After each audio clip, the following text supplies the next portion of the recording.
পুরান ঢাকার নিহত ব্যবসায়ী লালচাঁদ ওরফে সোহাগকে বরগুনায় নানা বাড়িতে দাফন করা হয়েছে। সোহাগের মৃত্যুর ঘটনায় পুরো এলাকায় নেমে এসেছে শোকের ছায়া। স্বজনদের আহাজারিতে ভারী পরিবেশ। হত্যাকারীদের দৃষ্টান্তমূলক শাস্তির দাবি তাদের। সোহাগ হাফিজের রিপোর্ট জানাচ্ছেন সিরাজুমণি শুভ। দুই সন্তান নিয়ে সোহাগের কবরের পাশে দাঁড়িয়ে স্ত্রী লাকি বেগম, আরেক পাশে ভাইয়ের কবর জড়িয়ে কান্নায় ভাসছেন বোন মঞ্জু আরা। শোকে পাথর বরগুনা সদর উপজেলার বান্দরগাছিয়া গ্রামের মানুষ।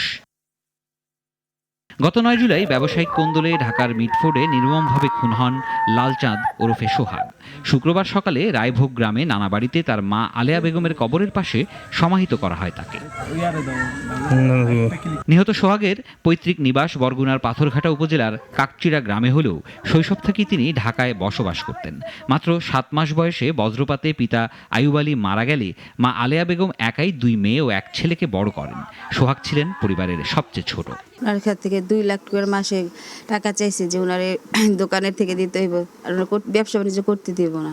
এই কারণে অনেক দিন ধরে ওনার সাথে দ্বন্দ্ব করতেছে যে উনি ওখানে ব্যবসা না করতে পারে। আমার সন্তান এতিম করে দিল। আমার হাজবেন্ড এরকম করে মানুষে কিভাবে মারে, পাথর দিয়ে ওনার ফুটবলের মতো লাথিতে কোথায় দিতেন, ওর কাপড় ছিল না শরীর। আমার বাবার ব্যবসার কারণে আমার বাবাকে এভাবে নিষ্ঠুরভাবে মারা হয়েছে।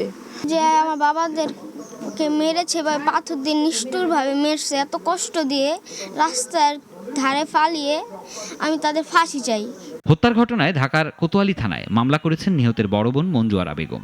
ভাই হত্যার সুষ্ঠু তদন্ত ও জড়িতদের বিচার দাবি করেছেন তিনি। এটা এর আগে বিশ্বজিৎকে যেভাবে হত্যা করা হয়েছে, প্রকাশ্যে দিবালোকে আবরারকে যেভাবে হত্যা করা হয়েছে, এটা আদিম যুগে যেভাবে আমরা দেখেছি যে পাথর ছুঁড়ে মানুষ মারত, আজকে এই সভ্য সমাজে এরকম একটা ঘটনা, এটা এটা নিন্দা জানানোর কোনো ভাষা নেই।